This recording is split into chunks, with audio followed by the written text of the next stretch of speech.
రాజకీయంగా కాంగ్రెస్ పార్టీని దెబ్బతీయడానికి ఈ రకమైన ఒక చీప్ పొలిటికల్ టాక్టిక్స్ ప్లే చేస్తున్నారు.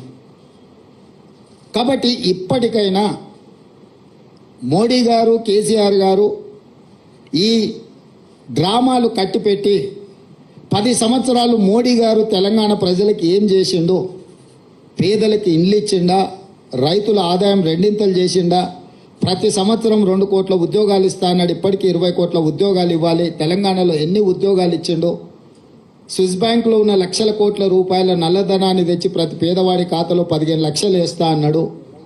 ఆ 15 లక్షల రూపాయలు ఎంతమంది ఖాతాలో వేసిండు?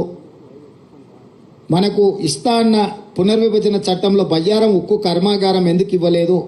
కాజీపేట రైల్వే కోచ్ ఫ్యాక్టరీ ఎందుకు ఇవ్వలేదు? ఐఐఎం ఎందుకు ఇవ్వలేదు? ఎన్టీపీసీలో ఇంకా 2004